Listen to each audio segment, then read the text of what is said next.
그날 그녀는 미소 지었다. 모든 사람이 보는 앞에서, 수백 개의 카메라 앞에서. 하지만 아무도 몰랐다. 그녀가 악수한 그 남자가 그녀의 모든 것을 부셨다는 걸. 그는 국가의 영웅이라 불렸다. 그녀는 그저 조용한 정신과 의사일 뿐이었다. 하지만 수십 년 동안 봉인되어 있던 진실이 우연처럼, 아주 우연처럼 열리기 시작했다. 한 개의 문서, 한 개의 오래된 비디오 테이프, 그리고 한 사람의 용기. 이제 그녀는 선택해야 했다. 진실을 말할 것인가, 아니면 모두를 속인 채 살아갈 것인가. 그날 그녀는 나라를 위해 미소를 지었다. 하지만 가슴속에는 16년 전의 악몽이 그대로 살아있었다. 경기 남부 평택의 투스타 기지에서 열린 훈장 수여식. 카메라는 돌아가고 군악대는 애국가를 연주하고 있었다. 사람들은 모두 기립하며 박수를 쳤다. 훈장을 받는 남자는 이제는 백발이 된 전설적인 전투 비행단장이었다. 그의 이름은 서진욱 대령. 그리고 그가 방금 손을 내민 상대는 누구보다 조용한 얼굴로 서 있는 최운주 박사였다. 군정신과 자문위원.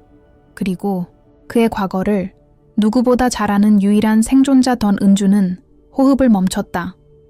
순간 과거의 냄새와 기온, 그 방의 벽지 색깔까지 떠올랐다. 그녀는 소녀였다. 그때는 아버지가 지휘하는 기지에서 보호받아야 했던 고등학생이었다. 그는 젊고 야심차며 늘 사람들 사이에서 칭찬받던 남자였다. 그리고 어느 날 갑자기 그녀의 상담자가 되었다. 그날 이후 그녀는 다시는 혼자 방에 불을 끄지 못했다. 잘 자랐네. 서진욱은 작게 중얼이며 악수를 했다. 사람들은 훈훈한 장면이라며 셔터를 눌렀다. 은주는 그의 손에서 식은땀이 흐르는 걸 느꼈다. 아무도 몰랐다. 그가 그녀에게 어떤 말을 했는지, 어떤 표정으로 그녀를 내려다봤는지. 그녀는 고개를 끄덕였지만 눈동자는 움직이지 않았다. 거기에는 공포도 분노도 없었다. 오직 준비된 복수가 있었다. 밤이 되자 은주는 호텔 군실에서 천천히 자신의 서류 가방을 열었다. 가죽이 바랜 그 가방 속에는 노란 종이 하나가 접혀 있었다. 2001년 투스타 기지 지하, 조사실 7번 방 설계도. 바로 그 장소. 아무도 찾지 않는 오래전 폐쇄된 그 방. 그리고 종이 아래에는 한 통의 편지가 있었다. 보낸 사람은 없었다. 단 한 문장만 쓰여 있었다. 금고가 열렸다. 테이프가 움직이기 시작했다. 누군가 그것을 없애려 할 것이다. 은주는 천천히 몸을 일으켰다. 16년 동안 단 한 번도 말하지 않았던 그날의 기억이 갑자기 현실로 돌아오고 있었다. 그녀는 정의를 바란 적이 없었다. 그저 잊고 싶었을 뿐이었다. 하지만 운명은 다시 그녀를 투스타로 불러들였다. 이번에는 피해자가 아닌 증언자가 되기 위해서였다. 기지의 동쪽 끝, 녹이 쓴 철문 뒤에 있는 오래된 구역은 오랫동안 잊힌 공간이었다. 신문동 1관. 2004년 이후 공식적으로는 폐쇄되었고 대부분의 군 관계자들은 그 존재조차 잊고 지냈다. 하지만 그곳은 한때 수많은 군 내부 사건의 중심이었다. 은주에게도 그리고 서진욱에게도 더 리모델링 공사는 평범하게 시작되었다. 신입 장교들의 교육용 건물로 탈바꿈하기 위해 내부 철거가 진행되던 어느 오후, 작업 중 한 노동자가 금속에 부딪히는 묵직한 소리를 들었다. 벽 한가운데 철근 뒤에 숨겨진 작은 벽장이 열렸고 그 안에서 한 개의 낡은 철제 상자가 나왔다. 상자에는 군 기록 번호가 적혀 있었지만 먼지와 습기로 거의 지워진 상태였다. 그 순간 현장에 있던 50대 남성 노동자 최민호는 다른 이들과 달리 발걸음을 멈추었다. 그는 과거에 이 기지에서 정비병으로 근무했던 적이 있었고 그 시절에도 누구도 접근하지 못했던 이 신문동의 구조를 어렴풋이 기억하고 있었다. 무언가 이상했다. 상자의 무게, 표면의 흠집, 그리고 철제 자물쇠에 남아있는 누군가의 손자국. 최민호는 겉으로 아무 말도 하지 않았지만 가슴속에서는 오래전의 기억이 조용히 고개를 들고 있었다. 그날 밤 그는 상자에서 복사한 문서 2장을 작업복 안에 숨긴 채 집으로 돌아갔다. 불면증에 시달리던 그는 새벽 3시에 주방 형광등 아래서 그 문서를 펼쳤다. 첫 번째는 오래된 VHS 테이프 목록, 두 번째는 내부 보고서, 사본, 제목은 짧았다. 2001-773 사고 보고서, 기지 내부 민원 조사 종료 건, 담당자 서명. 서진욱 넌따 민호의 손끝이 떨렸다. 그가 병장이던 시절, 그날 이후로 기지 전체가 갑작스럽게 감시 강화된 것을 기억하고 있었다. 그리고 무언가를 감춘 듯한 분위기. 누군가가 크게 울부짖는 소리를 멀리서 들었던 것 같다. 그는 아무 말도 하지 않았었다. 그게 명령이었고, 그게 군대였기 때문이다. 하지만 지금 그는 민간인이었고 할 수 있는 일이 하나 떠올랐다. 메일도 전화도 없이 단지 흰 봉투 하나. 그 안에 문서 사본과 메모를 넣어 보냈다. 수신, 최운주 박사, 국방심리치료연구소. 보낸 사람 없이 단 한 문장만 적혀 있었다. 테이프는 살아있습니다. 조심하십시오. 며칠 뒤 은주는 그 편지를 손에 쥐고 있었다. 마치 시간의 균열 속에서 무언가가 튀어나온 듯한 감각이었다. 그녀는 떨리는 손으로 종이를 다시 접었다. 신문실 7번, 그리고 날짜, 그날이었다. 그날 밤, 그녀가 처음으로 혼자 울었던 날. 그 무렵, 기지 내부에서는 금고 발견에 대한 보고가 상부로 올라갔고 군정보관리과에서 실물자료 이관이 진행되었다. 하지만 은주는 알고 있었다. 이런 일은 종종 분실이라는 말로 덮이기 쉽다. 진실이 기록보다 빠르게 사라지는 건 군대라는 세계에선 흔한 일이었다. 은주는 결심했다. 이제 직접 찾아가야 할 때였다. 기억이 멈춘 그 방으로, 아무도 기억하지 못하는 그 공간으로. 그녀는 다시 투스타 기지로 향하는 열차에 몸을 실었다.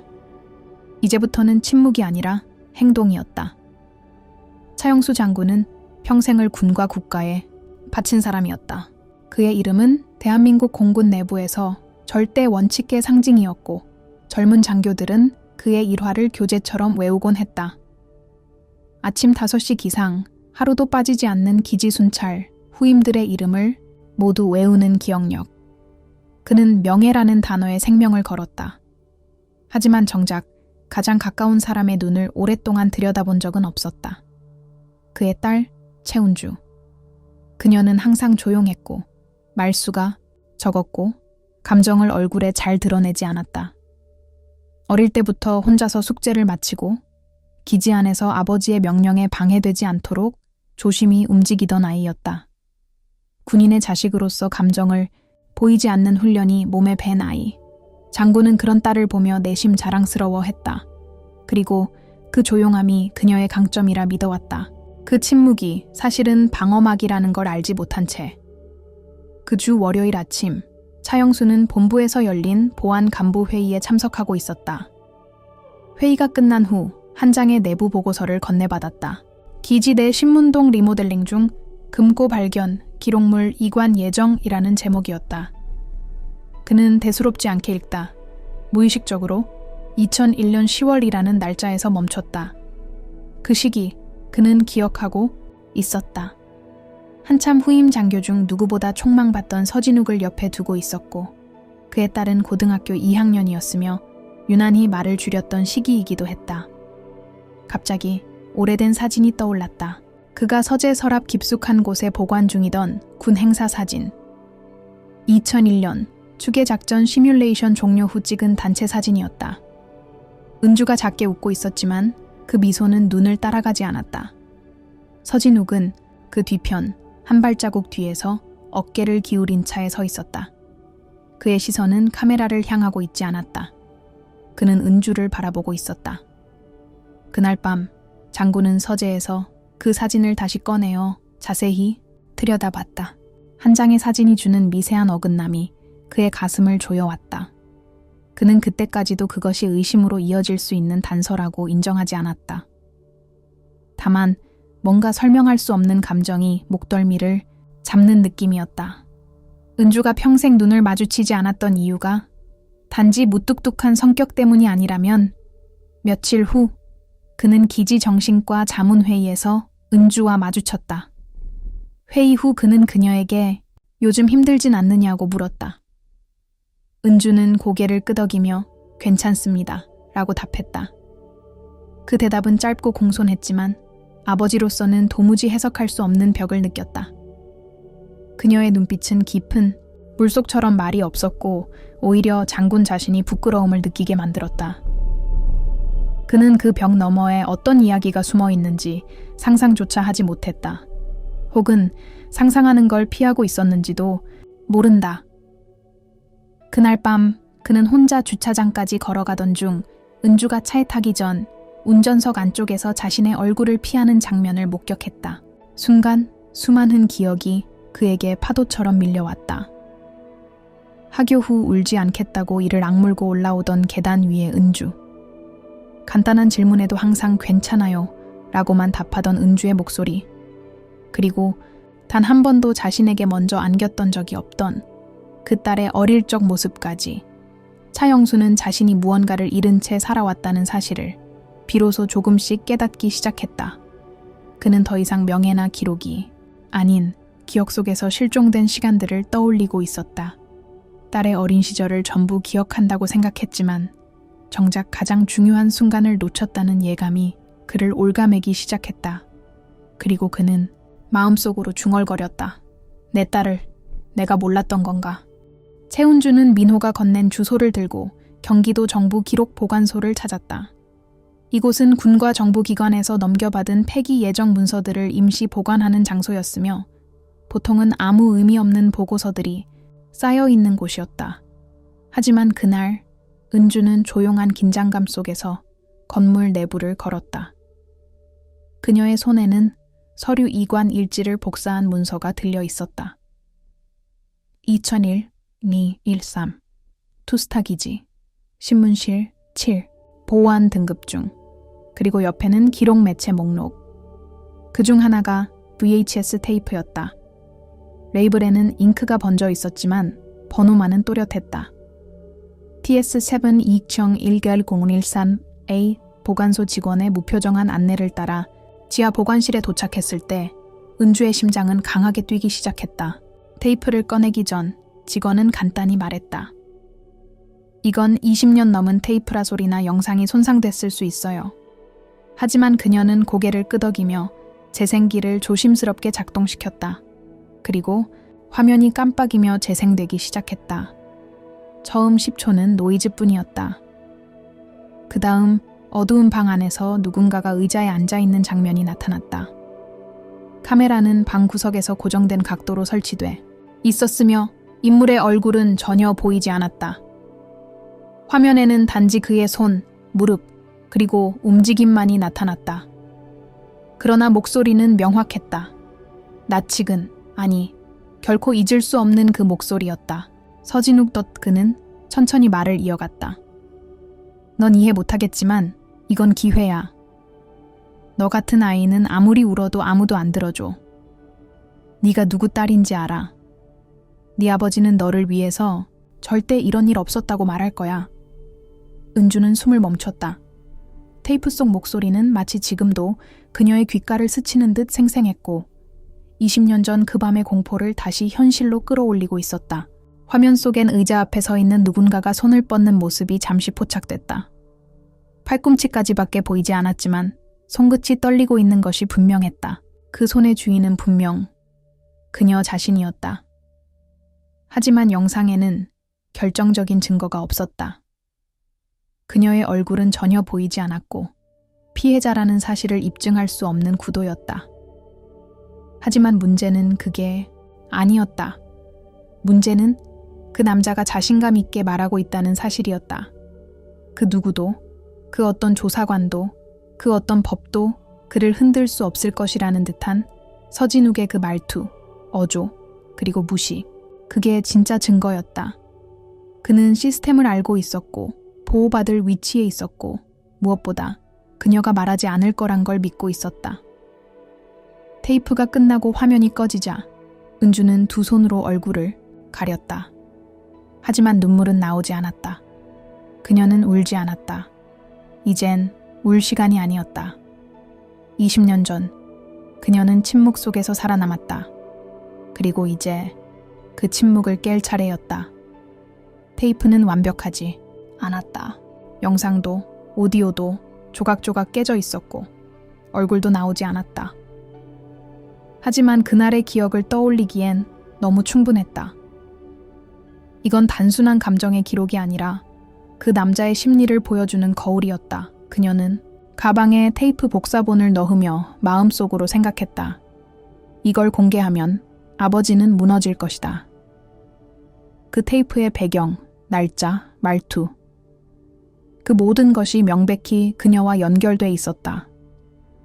그는 오랫동안 딸을 자랑스러워했지만 그 자부심은 그 남자를 믿고 지켜준 과거 위에 세워진 것이었다. 최은주는 이제 두 개의 질문 사이에 서 있었다. 정의를 말할 것인가? 아니면 모든 것을 지킬 것인가? 그녀는 다시 한번 가방을 닫았다. 하지만 이번엔 마음까지 함께 닫지 않았다. 그녀는 앞으로 움직이기로 결심했다. 그리고 그 결정은 이 이야기를 단순한 기억이 아닌 역사로 바꾸게 될 것이다. 최은주가 보관소에서 복사한 VHS 테이프를 가지고 돌아온 바로 다음 날, 서진욱은 무언가를 눈치챘다. 그는 본능적으로 위기징후를 감지하는 사람이었다. 과거에도 그랬다. 문제가 될 만한 사람은 미리 거리를 뒀고 의심을 살 상황은 아예 만들지 않았다. 그리고 지금 은주의 눈빛이 예전과 달라졌다는 걸 그는 알아챘다. 그녀는 이제 침묵하는 사람이 아니었다. 처음엔 아주 조용하게 움직였다. 서울 방배동의 군 관련 퇴직자 모임에서 서진욱은 오래된 지인들을 하나씩 만났다. 그는 은주에 대해 언급할 때마다 아주 미묘한 표현을 썼다. 요즘 조금 불안정해 보이지 않아요? 트라우마가 깊었는지 간혹 현실과 상상을 혼동하는 것 같더라고요. 그는 사실을 말하지 않았다. 대신 의심이라는 씨앗을 심었다. 그리고 그것은 아주 빠르게 퍼져나갔다. 몇 주 뒤 은주가 출석한 한군 심리학 세미나에서는 예상치 못한 분위기가 흐르기 시작했다. 후배 연구원들의 태도는 미묘하게 바뀌었고 전에는 그녀에게 먼저 조언을 구하던 중령 출신 군의관마저 거리감을 두기 시작했다. 그녀의 논문이 지나치게 감정적이다라는 내부 의견이 돌았고 국방심리치료연구소 내에서는 비공식 정신과 평가 요청이라는 비밀 메일이 회람되었다. 은주는 이를 곧 알아챘다. 군 내부의 정보 흐름은 느리지만 방향은 분명했다. 누군가 그녀를 조용히 밀어내고 있었다. 그녀의 명성과 경력을 정신적 불안정이라는 이유로 의심하게 만들고 있었다. 그리고 그 의심은 점점 그녀의 말은 믿을 수 없다는 분위기로 굳어져 갔다. 그녀가 뭔가를 말하기도 전에 그녀의 목소리 자체가 흔들리고 있었던 것이다. 한편 일부 예비역 장성 커뮤니티에서는 차영수 장군의 딸이 문제를 일으키고 있다는 소문이 퍼지기 시작했다. 정확한 출처는 없었지만 문장 구조는 똑같았다. 감정이 폭발하면 판단을 그르치는 사람, 공과 사를 구분 못한다는 평이 있다. 그리고 마침내 국방부 내부 블로그 게시판의 익명 공간에 그녀를 겨냥한 게시글이 올라왔다. 이름은 없었지만 서술된 경력과 소속, 연령이 최은주라는 사실을 너무나 명확하게 가리키고 있었다. 게시글의 마지막 문장은 이랬다. 지금은 심리치료를 받을 쪽이 아닌가 싶다. 은주는 매일같이 거울 앞에 서서 스스로를 점검했다. 말투, 눈빛, 옷차림, 모든 것이 공격의 빌미가 될 수 있었다. 그녀는 단 한순간도 흐트러질 수 없었다. 하지만 그 냉정함 속에서도 분노는 자라고 있었다. 그녀는 이 상황이 아주 오래전 16살의 자신이 겪었던 것과 똑같다는 걸 깨달았다. 그때도 마찬가지였다. 그는 손대놓고도 아무 일 없었던 사람처럼 웃었고 그녀는 자책했고 의심받았고 끝내 아무에게도 말하지 못했다. 지금도 그는 다시 똑같은 방식으로 그녀를 무너뜨리고 있었다. 하지만 이번에는 예전과 달랐다. 그녀는 자료가 있었다. 기록이 있었다. 그리고 무엇보다 그녀는 더 이상 아이가 아니었다. 은주는 본능적으로 다음 수를 읽었다. 그가 먼저 공격한 이유는 그도 두려워하기 시작했기 때문이었다. 그리고 그 두려움은 이제 그의 약점이 될 것이다. 진실이란 건 때로는 말보다 오래 남는 잔향으로 움직인다. 최은주는 조용히 입술을 깨물었다. 그리고 다시 테이프를 꺼냈다. 이번엔 단지 진실을 넘기려는 게 아니었다. 그녀는 준비 중이었다. 모든 것을. 그리고 누구보다 조용하게, 가장 강하게 방역할 순간을 기다리고 있었다. 서울 성북동의 한 낡은 골목 끝, 담쟁이 덩굴이 반쯤 덮은 붉은 벽돌집. 거기엔 더 이상 기사에 등장하지 않는 이름이 살고 있었다. 서진욱의 어머니, 박옥희. 그녀는 몇 년 전 남편의 장례식을 조용히 치른 후 홀로 지냈고 아들이 퇴역한 이후에도 언론에 나선 적은 단 한 번도 없었다.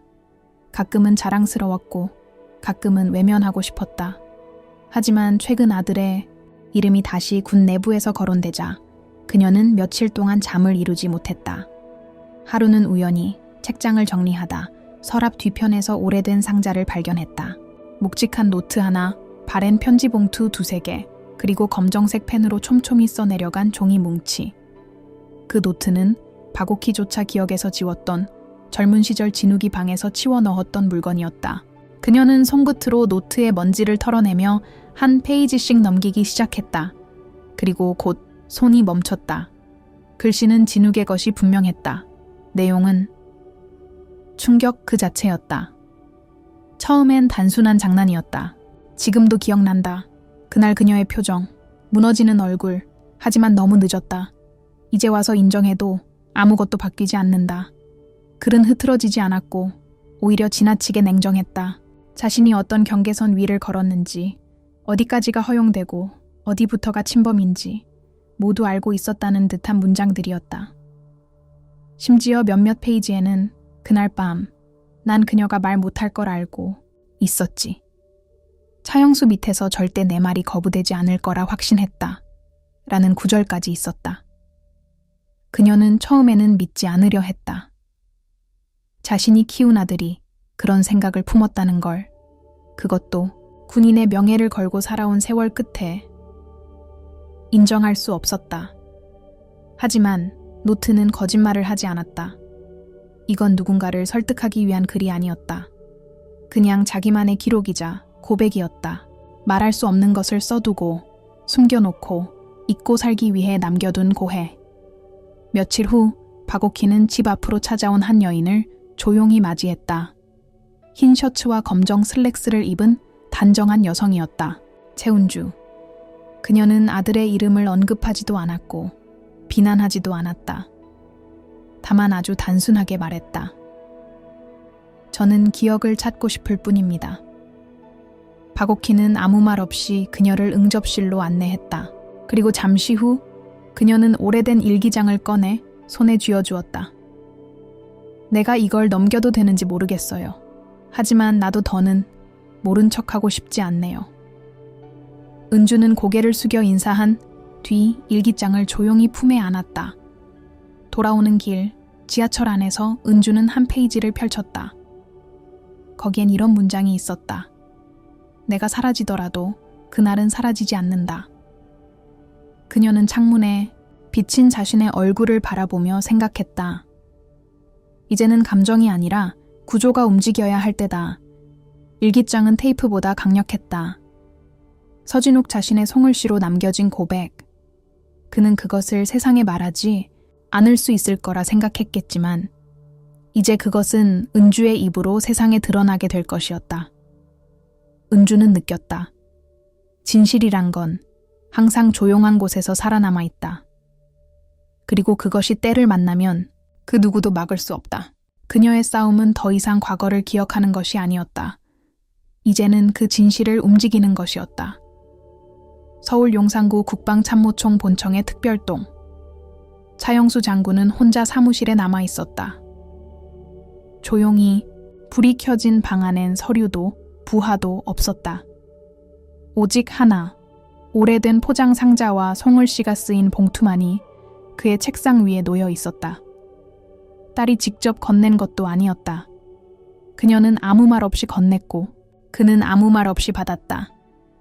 하지만 그 침묵이야말로 가장 큰 외침이었다. 그는 봉투를 열었다. 먼저 나온 것은 일기장이었다. 정확히는 서진욱의 필체로 쓰인 자백 노트였다. 차영수는 손끝으로 그 글씨를 따라가며 읽어내려갔다.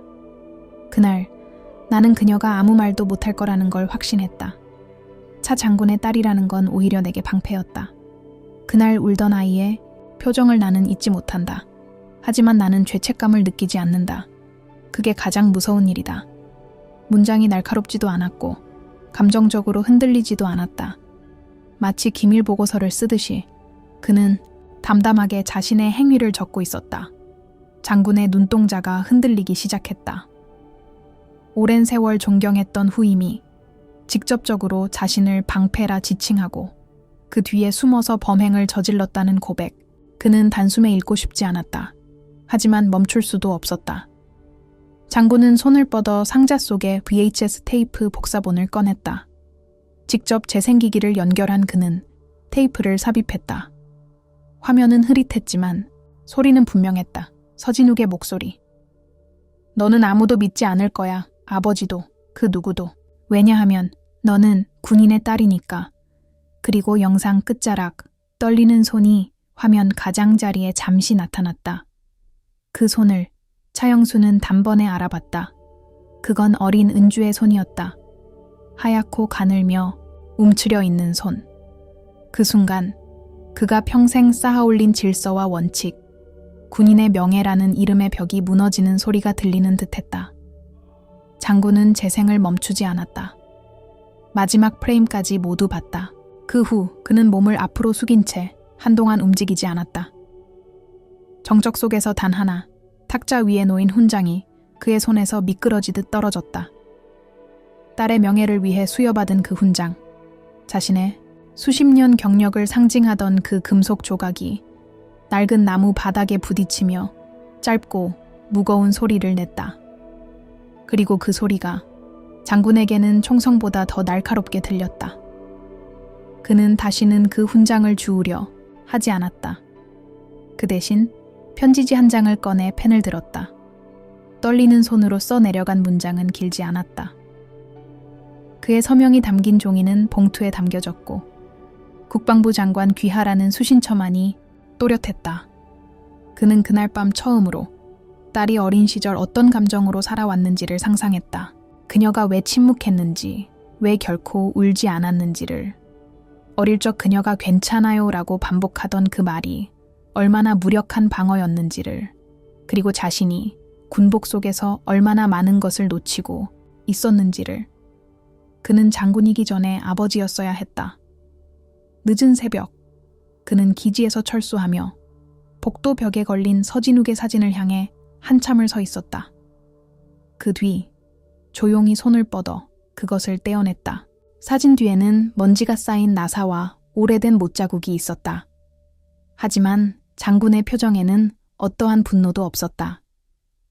그저 늦었지만 지워야만 했던 기억의 흔적 하나를 제거하는 사람의 얼굴이 있었다. 그는 알고 있었다. 이제부터 모든 것이 무너질 수도 있다는 걸. 그러나 그것은 정의가 회복되는 과정이기도 하다. 그리고 그 정의는 다름 아닌 자신의 손으로 시작돼야 했다. 봄비가 내리던 서울의 오후, 국방대학교 대강당에는 예정보다 많은 청중이 모여 있었다. 군심리학 연구회를 겸한 공개 세미나. 주제는 군 조직 내 심리적 침묵의 구조와 파급 효과. 단어는 복잡했지만 분위기는 긴장 속에 정적이 감돌았다. 이날의 발표자는 최운주 박사.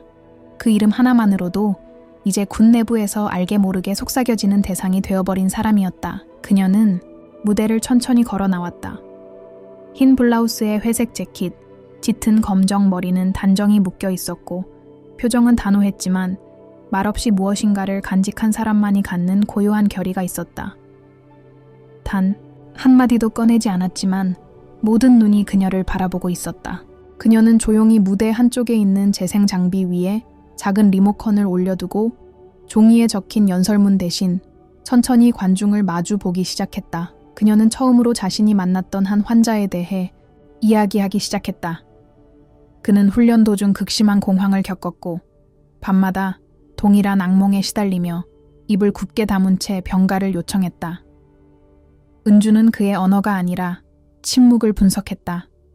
그 안에 감춰진 수치심, 두려움, 체계에 대한 불신, 그리고 결국 그가 털어놓은 이야기.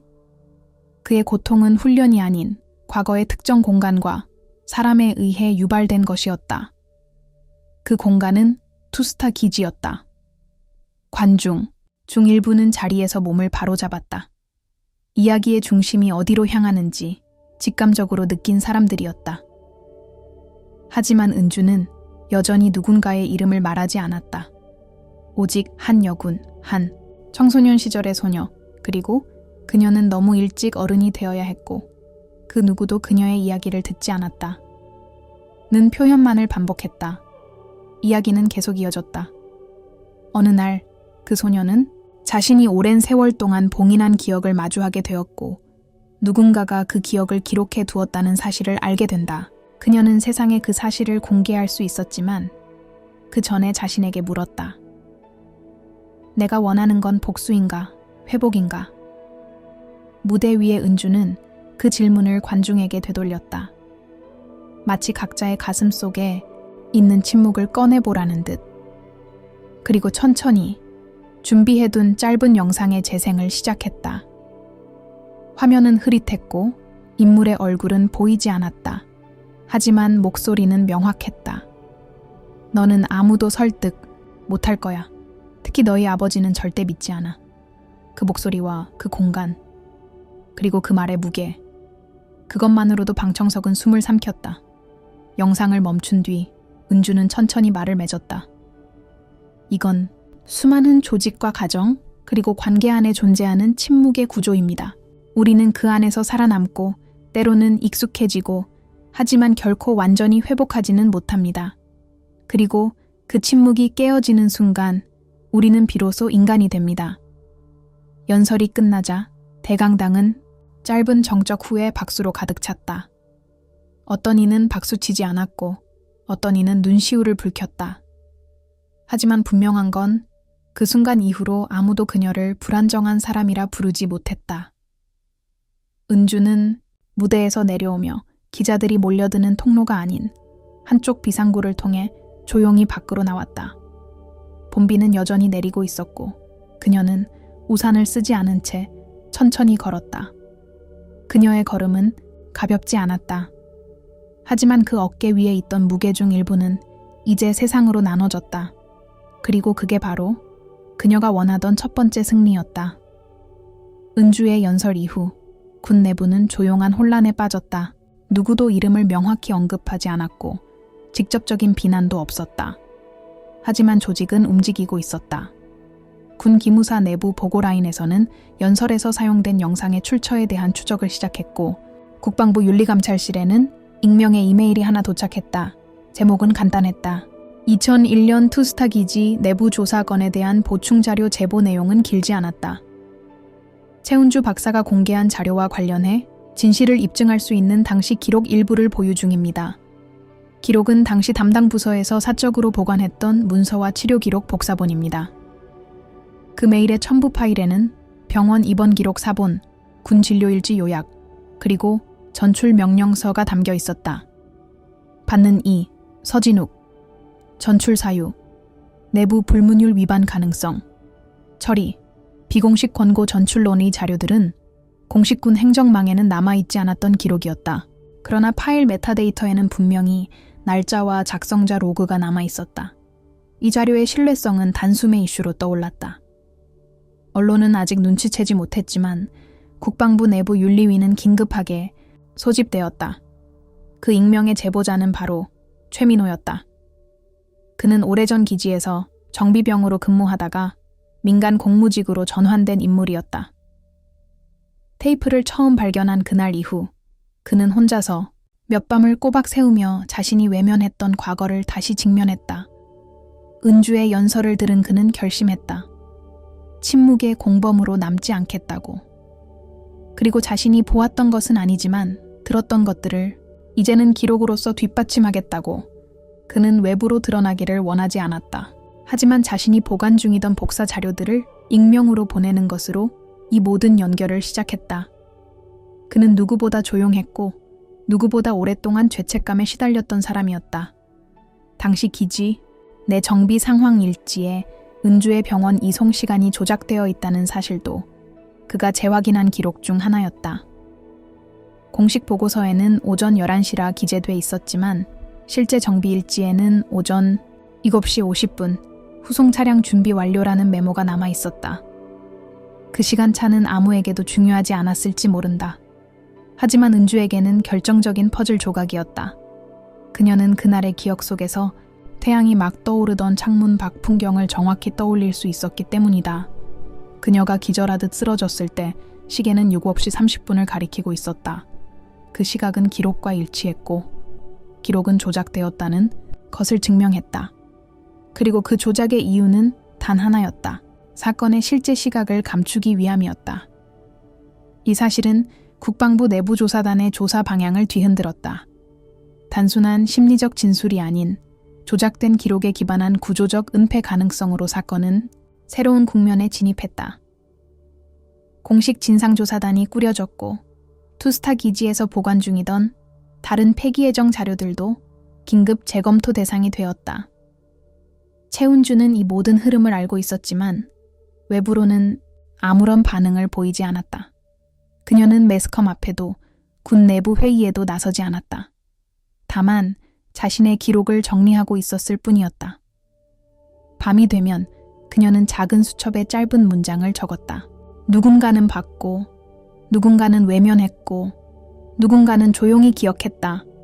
그리고 그 기억들이 연결될 때 진실은 형태를 갖춘다. 그녀는 그날 밤 작은 촛불 하나를 켜고 마지막으로 테이프를 다시 재생했다. 그리고 이번엔 두려움 없이 화면을 바라봤다. 그의 목소리는 여전히 거기 있었지만 더 이상 그녀를 침묵시키지 못했다.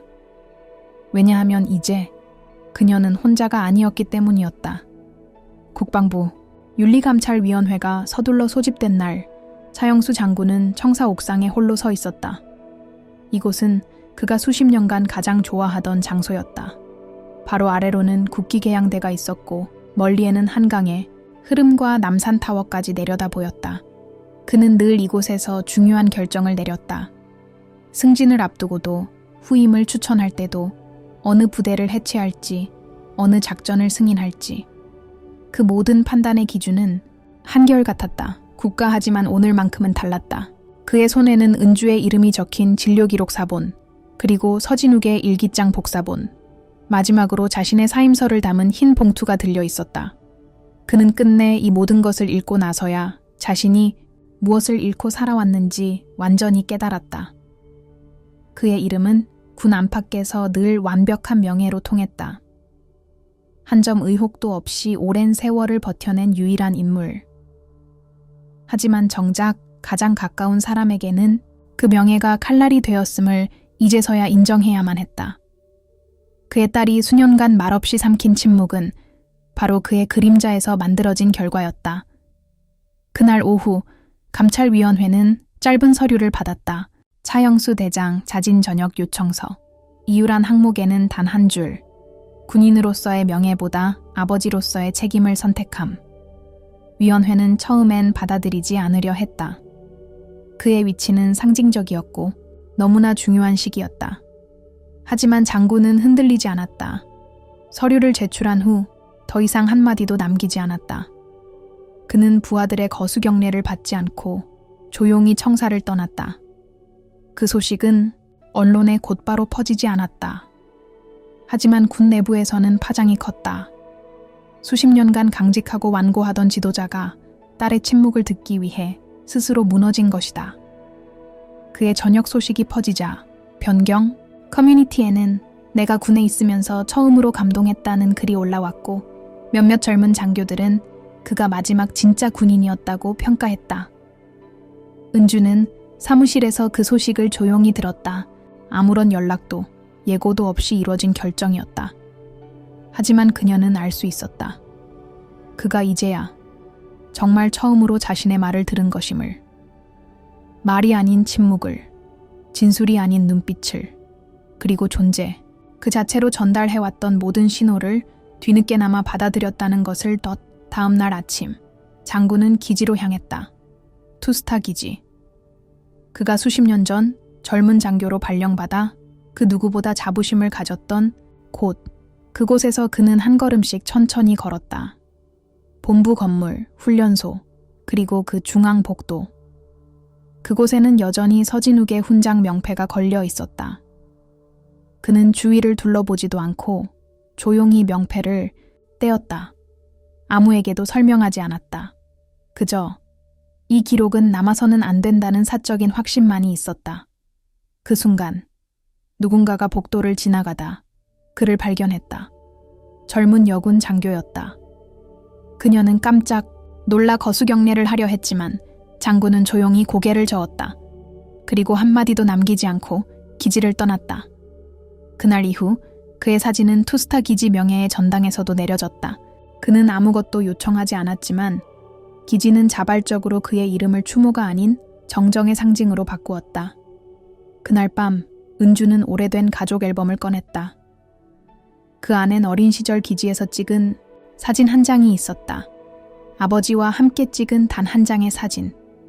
그는 군복을 입고 있었고 그녀는 옆에서 어색하게 웃고 있었다. 그 웃음이 이제는 달리 보였다. 그날의 그녀는 미소 짓는 법을 배웠던 것이 아니라 숨 쉬는 법을 배우던 중이었다. 이제 그녀는 그 앨범을 덮고 조용히 창밖을 바라봤다. 비는 그쳤고 바람은 봄을 품고 있었다. 그리고 그녀는 마음속으로 말했다. 이제야 우리는 같은 시간 위에 서 있다. 서울 북촌의 조용한 한옥 골목, 옛 정취가 남아있는 그곳에 작은 간판 하나가 새로 달렸다. 심리회복센터, 나무의 집, 겉보기엔 평범한 상담소였다. 하지만 이 공간은 단순한 치료실이 아니라 수십 년간 어디에도 말할 수 없었던 이야기들이 처음으로 흘러나오는 조용한 생존의 방주가 되어가고 있었다. 최운주는 국방부와 언론의 모든 요청을 거절한 채 이 작은 공간을 선택했다. 그녀에게 쏟아진 제안은 수도 없이 많았다. TV 인터뷰, 강연 섭외, 출판 계약, 심지어 다큐멘터리 제작까지. 하지만 그녀는 그 어느 것도 응하지 않았다. 그녀가 원했던 것은 자신을 향한 조명도 누군가의 칭찬도 아니었다. 오직 한 가지, 다른 누군가가 또다시 자신처럼 침묵 속에 사라지지 않도록 하는 것. 그곳을 찾은 첫 번째 사람은 경기도 화성에서 복무하던 여군 하사였다. 그녀는 변경 내 위계적 압박과 지속적인 언어폭력을 겪은 끝에 공황장애 진단을 받았고 저녁 직전 은주의 센터를 찾았다. 그녀는 말보다 침묵이 더 많은 사람이었고 자신의 이야기를 피해가 아닌 부끄러움으로 여기는 아주 전형적인 한국 군대의 생존자였다. 은주는 상담실에 거울도 시계도 두지 않았다. 시간의 흐름은 강요되지 않았고 감정의 속도도 평가받지 않았다. 그녀는 그저 들어주었다. 때로는 아무 말도 하지 않고 때로는 고개만 끄덕이며 눈물이 흐를 때엔 같은 눈높이에서 조용히 손수건을 건넸다. 그녀가 주었던 건 말이 아니라 안전한 침묵이었다. 그 침묵 속에서 사람들은 처음으로 자신의 목소리를 발견하게 되었다. 센터에는 매주 새로운 얼굴이 찾아왔다. 현역 간부, 전역 장교, ROTC 출신 민간인, 그리고 한 번도 군대에 발을 들이지 않았지만 가정과 조직 안에서 비슷한 침묵을 견뎌온 사람들이었다. 이곳은 어느새 단 하나의 공통점으로 연결된 사람들의 쉼터가 되었다. 그 공통점이란 오래도록 외면당했던 감정의 기록자들이라는 사실이었다. 은주는 여전히 서진욱의 이름을 입 밖에 내지 않았다. 그의 명예는 무너졌고 군 내부에서도 모든 기록이 삭제되었다. 하지만 그녀는 그것조차 원치 않았다. 그가 처벌받길 바랐던 것이 아니라 더 이상 그가 침묵의 이유가 되지 않기를 바랐던 것이었다. 그녀가 싸운 상대는 그 한 사람이 아니라 그를 지켜준 구조와 그를 믿어준 권위였기 때문이다. 시간이 흘러 어느 날 은주는 창밖을 보며 센터 벽에 걸린 사진 한 장을 바라보았다. 흑백으로 인화된 한 소녀의 뒷모습. 기지복도를 걷는 10대 후반의 여학생이 고개를 살짝 숙이고 있었다. 그 소녀는 아무도 보지 않았고 아무도 그녀가 무엇을 겪고 있는지 묻지 않았다. 그 사진은 그녀가 자신을 위해 남겨놓은 기억의 단서였다. 이제 그 소녀는 거기에 없었다. 그녀는 이제 최운주라는 이름으로 수많은 다른 이름들을 받아들이고 있었다. 그녀는 복수의 이름으로 살아가지 않았고 비로소 사람의 이름으로 다시 시작하고 있었다. 그녀가 원했던 것은 심판이 아니라 존재의 회복이었다. 그리고 그 회복은 누군가에게는 다시 울 수 있는 용기였고 누군가에게는 침묵을 지워도 괜찮다는 허락이었고 누군가에게는 마침내 나약해져도 된다는 이해였다.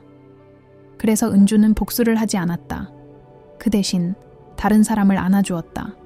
그게 그녀가 할 수 있는 가장 완전한 복수이자 가장 치유적인 선택이었다. 초여름의 햇살은 한옥 골목을 부드럽게 감싸고 있었다. 최운주의 심리회복센터, 나무의 집 앞에 낯익은 그림자가 나타난 건 평범한 화요일 오후였다. 그녀는 창밖으로 그 사람을 알아보지 못했지만 무언가 가슴속에서 미세하게 떨리는 공기가 일렁이는 걸 느꼈다. 도어벨이 울리고 문이 열렸다. 그 자리에 서 있던 사람은 정복이 아닌 평범한 회색 셔츠에 검정 바지를 입은 은색 머리칼의 남자였다. 차영수, 그녀의 아버지였다. 그는 말없이 문턱을 넘었다. 과거엔 늘 명령과 계획표 속에서 움직이던 사람이었지만 오늘 그의 발걸음은 조심스럽고 느렸다. 은주는 조용히 그를 안내했다. 작은 상담실 한쪽 햇살이 드는 창가의 의자에 두 사람은 마주 앉았다. 무릎 위에 얹힌 그의 두 손이 미세하게 떨리고 있었다. 그 떨림은 평생 수많은 전시 상황을 이겨낸 장군의 손이라기보다는 지금 막 딸에게 처음 사과하려는 아버지의 손이었다. 차영수는 한참 동안 아무 말 없이 창밖을 바라보았다. 그는 군인으로 살았고 조직의 질서를 믿었으며 명예가 사람을 구원한다고 확신하며 살아왔다. 그러나 어느 날 그 질서가 가장 지켜야 할 사람을 침묵하게 만들었다는 사실을 알게 되었을 때 그는 모든 신념이 허물어지는 소리를 들었다. 그 소리는 멀리서 들리는 게 아니라 바로 자신의 가슴속에서 무너지는 울림이었다. 그는 마침내 입을 열었다. 짧고 낮은 목소리로 단 한 문장, 미안하다, 더 일찍 물어봤어야 했는데. 은주는 고개를 숙인 채 아무 대답도 하지 않았다. 그녀는 울지도 않았고 미소도 짓지 않았다. 다만 그의 앞에 앉아 있었다. 예전과 다르게 피하지 않고. 그것만으로도 이 순간은 완전히 달랐다. 기억은 언제나 단절된 형태로 돌아온다. 은주는 16세의 자신을 떠올렸다. 아무에게도 말할 수 없었던 그 밤. 피 묻은 무릎과 흙먼지 묻은 치마 끝을 감추며 방에 들어왔던 그 날을.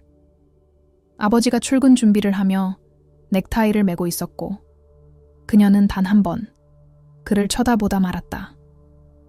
그 시선 속에는 질문이 있었고 기대가 있었고 하지만 결국 아무 말도 하지 못했던 후회가 있었다. 이제 그녀는 마침내 그 질문을 외면하지 않는 사람을 마주하고 있었다. 그 사람은 더 이상 장군이 아니었다. 그는 단순히 늙은 군인이 아니라 한 사람의 아버지로서 용서를 구하는 인간이었다. 그리고 그 용서는 완벽할 필요가 없었다. 그저 그가 기억하고 있다는 사실만으로 충분했다. 그날 이후 차영수는 나무의 집에 정기적으로 방문하기 시작했다. 상담을 받는 것도 누구를 돕는 것도 아니었다. 그는 그저 딸의 세계를 이해하려고 했다. 책상 위에 문구 하나, 벽에 붙은 노란 메모 한 장, 그리고 기다리는 사람들의 눈빛을 보며 자신이 몰랐던 시간의 층위를 천천히 배워갔다. 어느 날 그는 은주에게 작은 상자를 건넸다. 오래된 철제 금고의 조각이었다. 투스타 기지에서 폐기된 것 중 유일하게 남겨두고 싶었다는 이유였다. 그 금고는 이제 열리지 않는다. 하지만 그 안에서 나온 진실은 이 가족을 무너뜨리지 않았고 오히려 다시 있게 했다. 그리고 은주는 알고 있었다. 모든 금고는 결국 열리기 마련이라는 것을 이야기는 그렇게 끝나지 않았다. 그녀가 다시는 말하지 않을 거라 생각했던 진실은 사람들에게 용기가 되었고 군 내부에도 작은 변화들을 만들어냈다. 조직은 여전히 느리고 조심스러웠지만 이제는 한 걸음이라도 나아가고 있었다. 창밖의 은행잎이 바람에 흔들리며 떨어졌다. 그 작은 진동은 한 세대의 침묵이 깨어졌음을 알리는 듯했다. 그리고 그날 차영수는 처음으로 딸에게 물었다. 다 괜찮다고 말했던 내 그 말. 그땐 왜 아무도 알아채지 못했을까? 은주는 잠시 고개를 돌린 뒤 조용히 대답 없이 미소 지었다. 그 미소는 오래전 소녀가 배운 가짜 웃음이 아니라 비로소 괜찮아졌다고 스스로 인정할 수 있는 진짜 웃음이었다.